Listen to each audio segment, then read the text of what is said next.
Welcome to ESC Fan TV and our second preview of the songs in the 2020 San Remo Festival.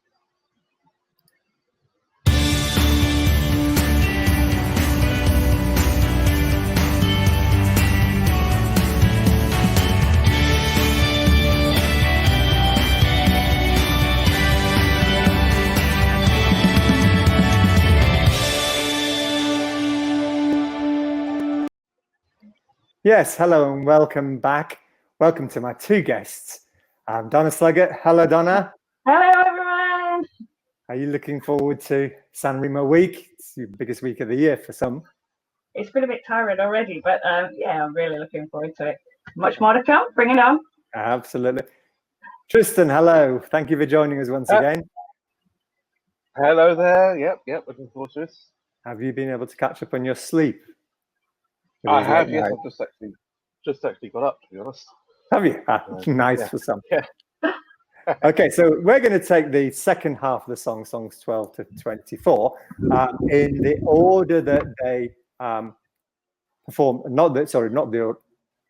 We're going to take the songs in the order that they achieved last night with the demoscopic vote. Now, the demoscopic jury is 300 industry professionals, and they will form, I think, about 1/3 of the final result. Is that right, Tristan? Yep, that's correct. Yep, 1/3. So the results tonight from last night's show are important, but they're not the be-all and end-all. We're going to start with a song in 12th position, Junior Cali, No Grazie. Donna, grazie or no grazie? Oh, no grazie per me. No, I'm afraid not. A lot of people already know that I'm not a big fan of rap generally, and we do have quite a selection of that this year, which is great. But no, he's one of the most controversial characters, and I can certainly see why.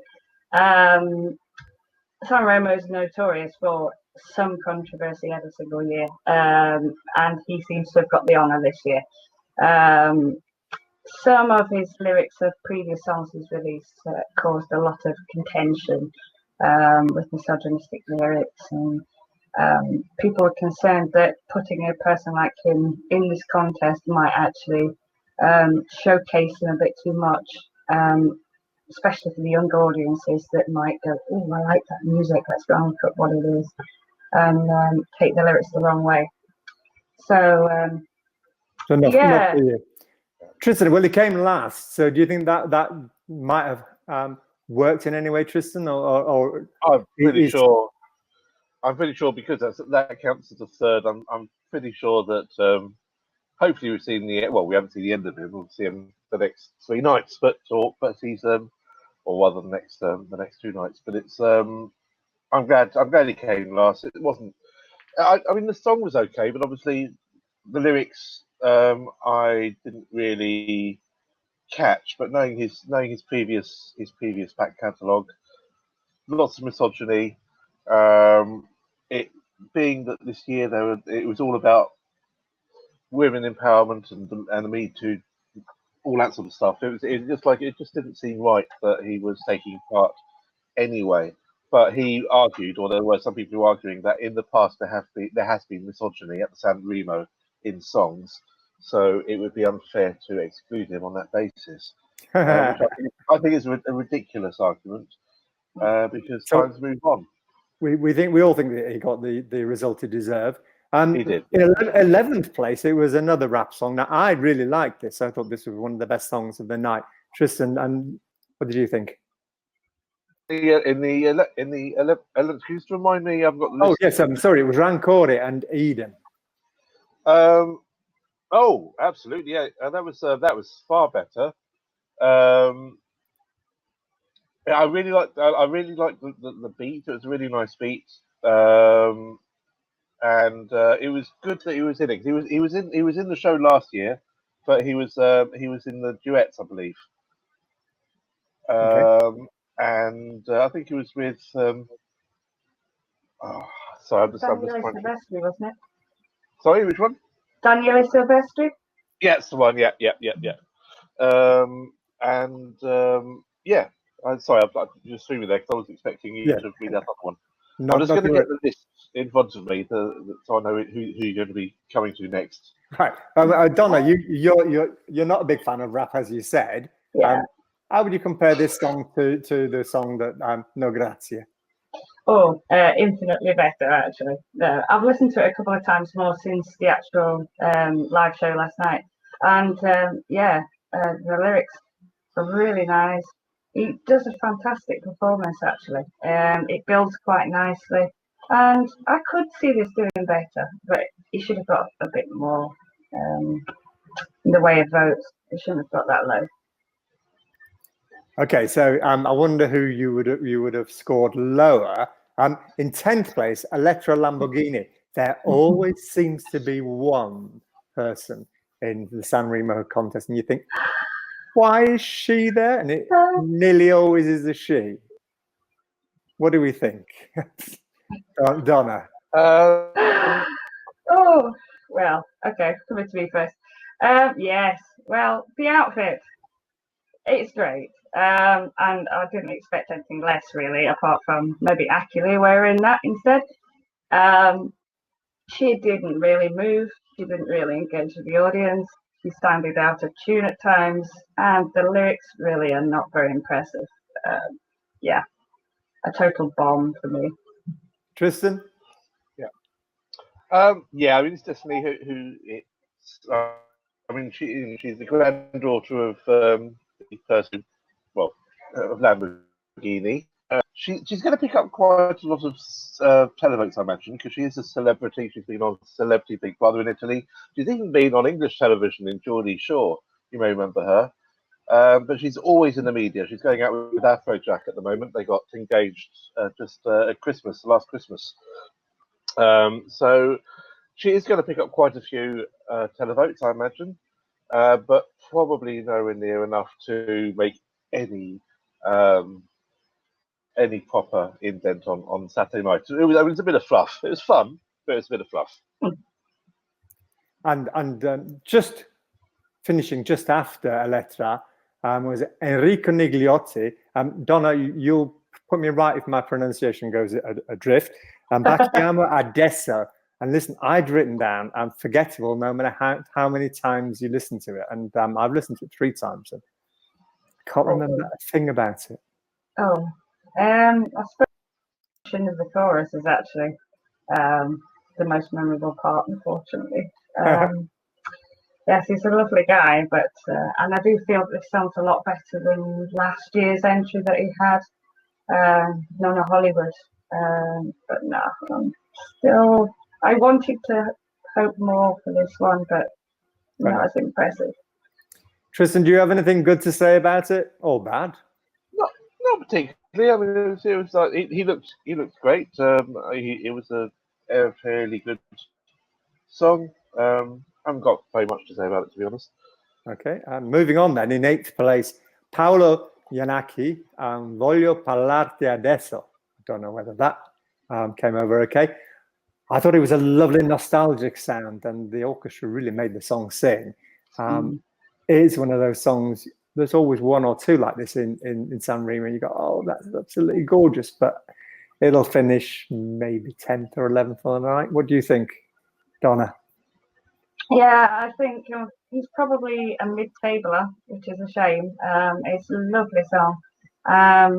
I do feel that some songs like this are designed particularly for San Remo, and they'll do well at San Remo because you've got the live orchestra. Sometimes the studio sound doesn't really bring out the liveliness in the song, like that one does with the orchestra on the night. Yeah, I would like this one to do well. It's a very pleasant song, lovely lyrics. He performed it well. But yes, a mid-table is probably where it's appropriate for it. Tristan, are you a sucker for a nice orchestral arrangement? I did find it a little bit boring, to be honest. I mean, I was. It definitely works well in San Remo. It was. I was expecting him to be going to be doing something bit more jazzy because he's more well known for his jazz. In fact, he's a multi-instrumentalist. He plays lots of different things, pianos and basses and accordions and all sorts of stuff. and he's in the jazz trio as well. I was Where expecting do him you to get this jazzy. information from? I bow my to your knowledge of all these things. Okay, well then you can tell me all about Giordana Aggi, Come Mi Madre, came in 7th place. It was very, very Italian, and for me, and I didn't have the lyrics in front of me, it was impenetrable. Tristan, what did you think? I'm going to have to check my notes on this one. Well, exactly, completely forgettable. Donna, you'll save us, Donna. Come on. Yeah, that's another really croaky. Yeah, that's really croaky voice. Yeah, she was straining a little bit, I thought.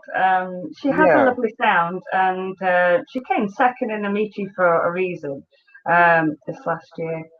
But yeah, a lovely song. I just think she was maybe a bit tired when she performed, and she could do better in the later nights. Mm-hmm. But it's very much a classic, isn't it, for San Remo, this sort of sultry style. Whereas, coming just afterwards in 6th place, Levante sang a song called Tiki Bon Bon. And I was expecting it to be all fun and games, and then it started as a ballad, which was something different. And then it got to Tiki Bon Bon. That was great. But I felt it went downhill afterwards from there to the end. Tristan, did you like Tiki Bon Bon? I like the song. Again, her voice didn't seem... I mean, I didn't really see. I mean, she's a judge on the X Factor. You're just surprised that the voices didn't seem that great. But maybe it's just a style, and I guess it's a sort of a voice that the Italians love. That sort of very sort of croaky, sort of smoky voice. It just didn't seem. It didn't seem that great, but I did like the song. I gave it a 64 out of 100, which is higher than the last couple. Right.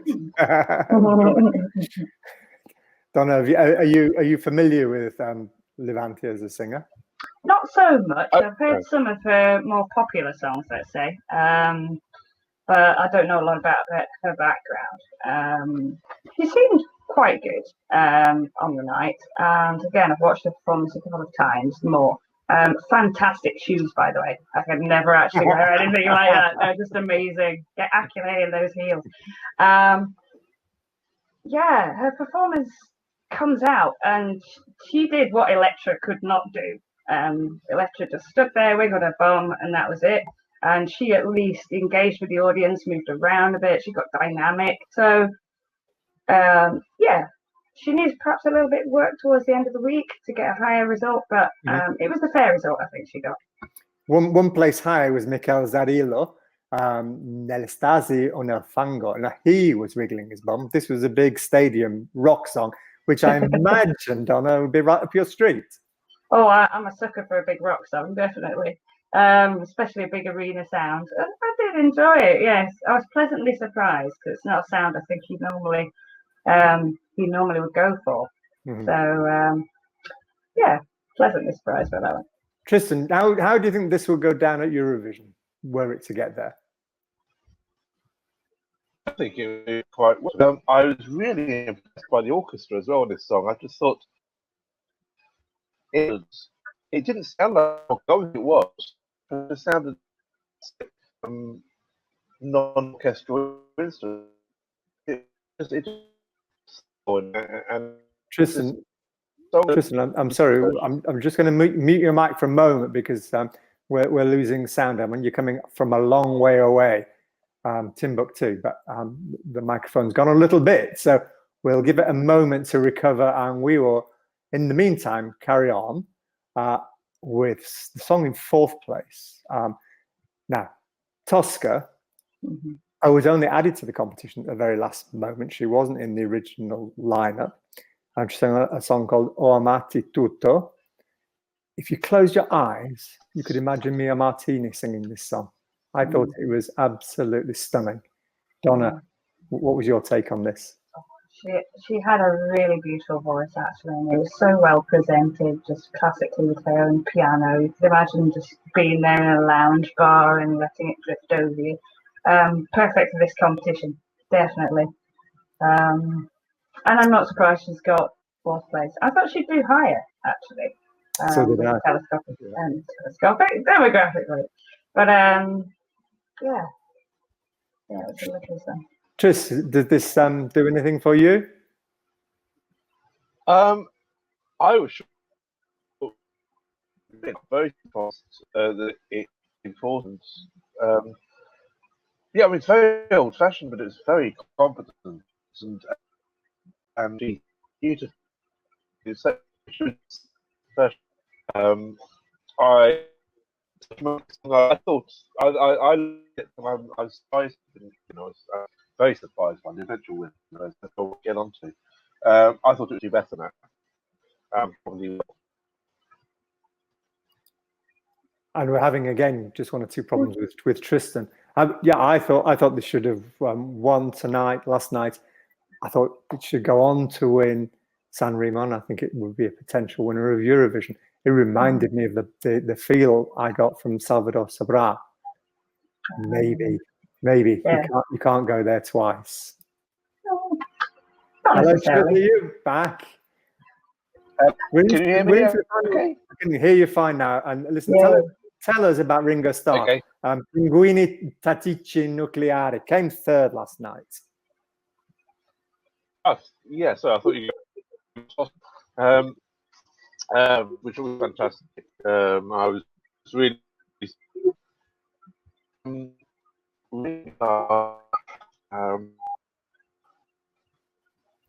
Tris, we're going to have to come back to you again. It's not coming over. Donna, Ringo Starr. Why was it called Ringo Starr? What was the song about? Well, I've not looked too great detail into it, but it seems a bit like they're portraying the odd one out. Everyone's got this fabulous lifestyle around them as they get older, or they're all having kids, they're getting married. It's something a lot of us can identify with. And the fame and glory in the band of the Beatles that John and Paul get, especially in the writers, and that Ringo's always the odd one out, the one that's left behind. And I think they're proclaiming in some of the lyrics of the song, in a world full of John and Paul, I am Ringo Starr. Can you imagine somebody saying, "Well, Ringo, but there's been a song written about you," and he goes, "Oh, great! At last, somebody's written a song about me. What's it all about?" It's about you being the shit member of the that nobody likes and nobody remembers. Can you imagine if he turns up? Is he still alive? I can never remember which ones are. Yeah. Yes, Ringo's still alive. Welcome back, welcome back, Tristan. We're moving on. I can hear you fine. Yes. Did you want to add anything to it? I just want to say what an interesting song that was, and so many different styles. I think I spoke about it. I mean, there was Pet Shop Boys there. It was just it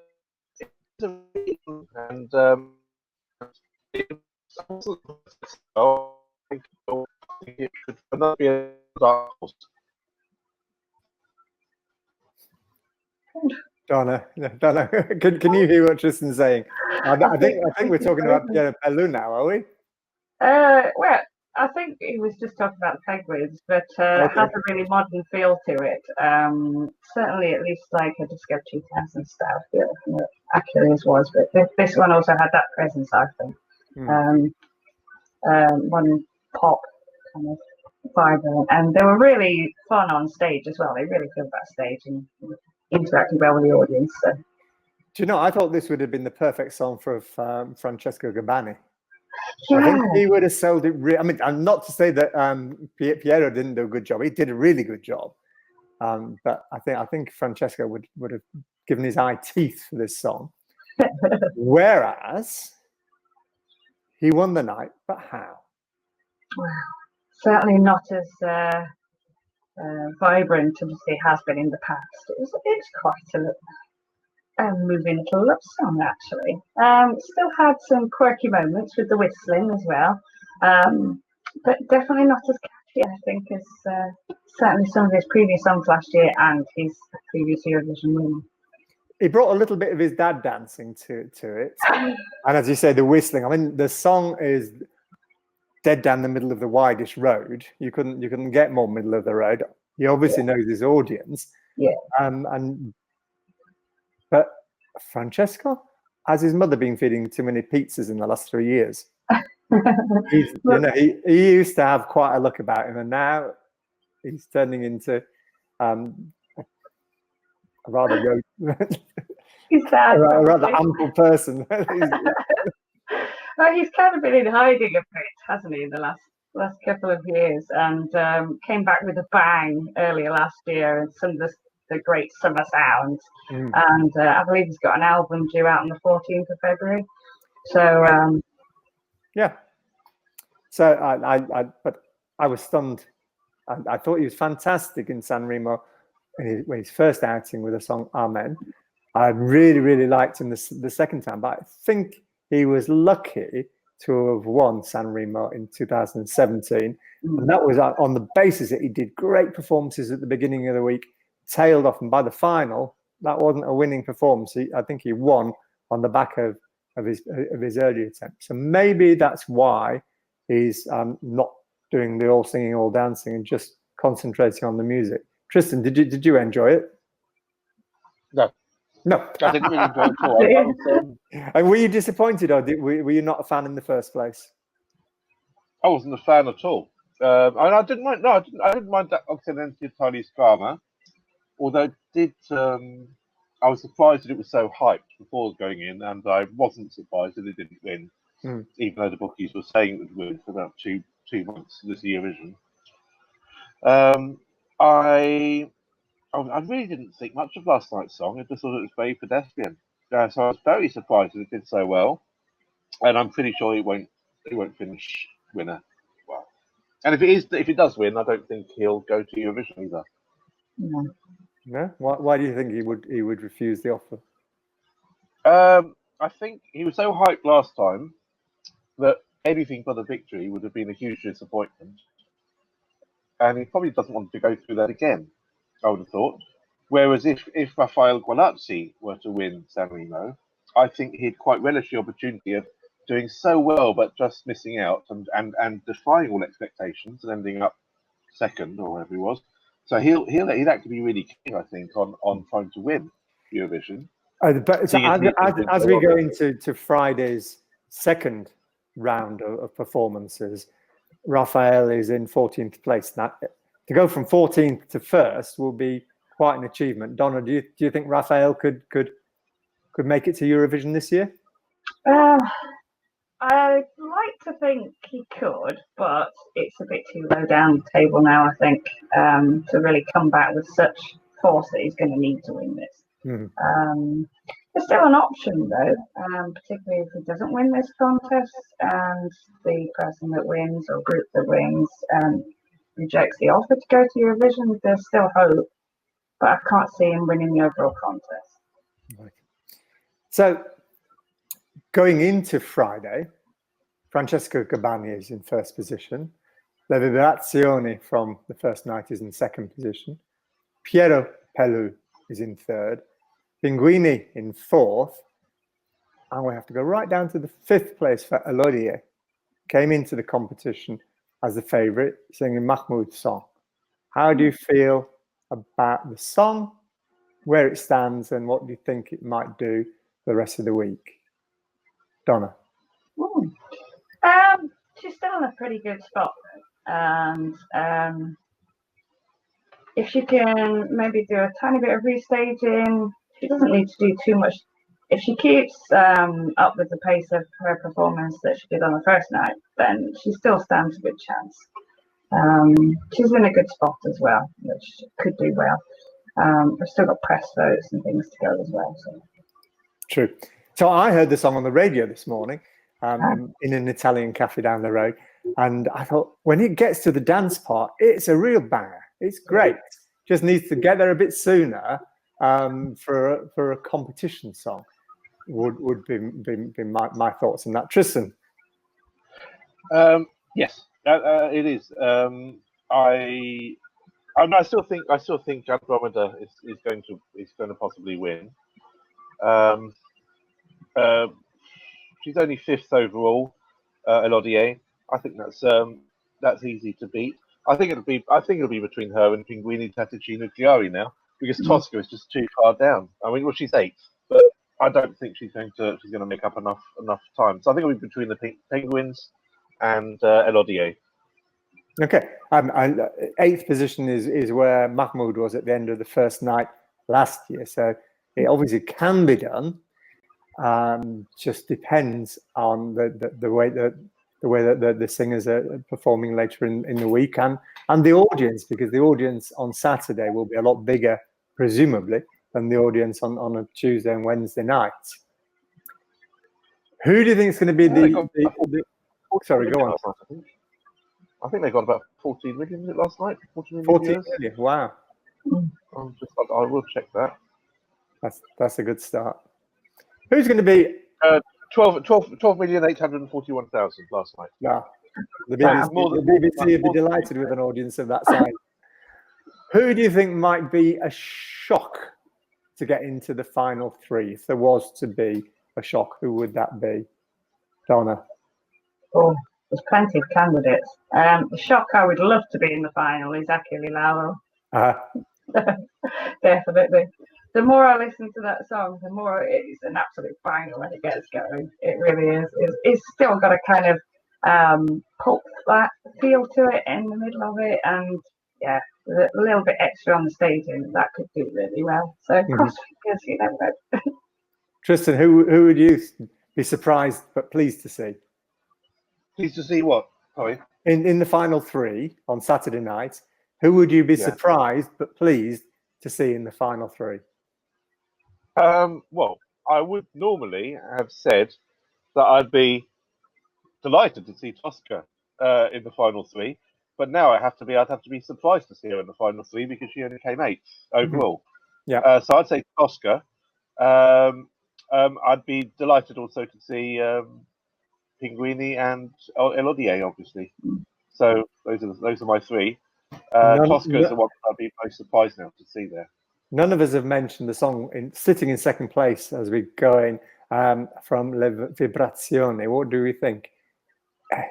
It's very, very Italian. And it reminds me of rather a Stadio that won in 2016, I think. Do you think that they could win, or are they just lucky to ended up at the top to begin with?